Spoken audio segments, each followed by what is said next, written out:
सभी भक्तों को मेरा नमस्कार। आशा है आप सभी पर भोलेनाथ जी की कृपा होगी। आज मैं आपको ऐसी कहानी सुनाऊंगी जिससे आपका विश्वास भगवान पर और बढ़ जाएगा।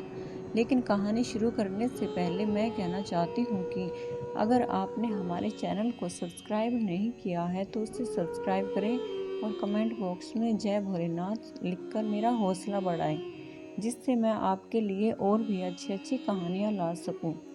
तो कहानी शुरू करते हैं। एक बार मंदिर में दो भिखारी बैठे हुए थे।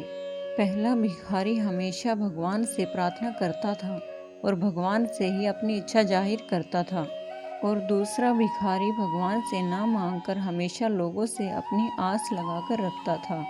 एक बार मंदिर में गांव के राजा पूजा करने के लिए आए, तो उसे देखकर दूसरा भिखारी बोला कि आज तो मैं राजा जी से धन मांगकर बड़ा आदमी बन जाऊंगा।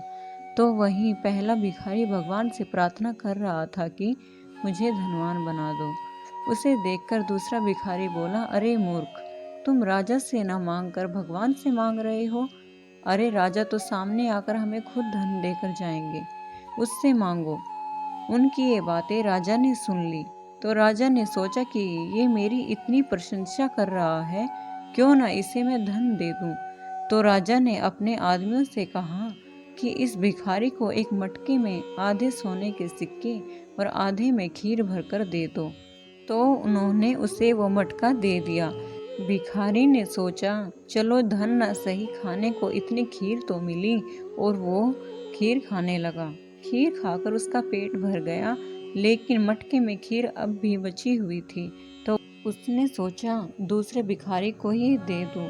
तो उसने पहले भिखारी को बाकी बची हुई खीर दे दी। लेकिन उसे क्या पता था कि मटके में नीचे सोने के सिक्के हैं। पहला भिखारी मटके को अपने घर ले गया, और जब खीर खत्म हुई तो उसमें सोने के सिक्के मिले। तो उस भिखारी ने भगवान का धन्यवाद किया, और अगले दिन वह मंदिर में भीख मांगने नहीं गया।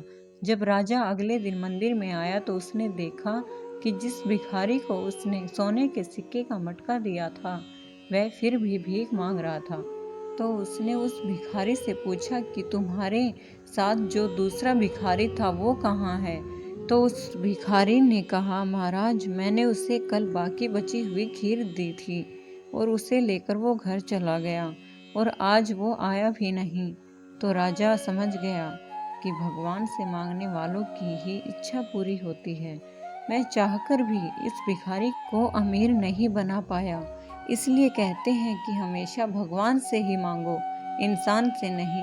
तो भक्तों, आपको हमारी कहानी अच्छी लगी हो तो एक लाइक जरूर करें। जय भोलेनाथ।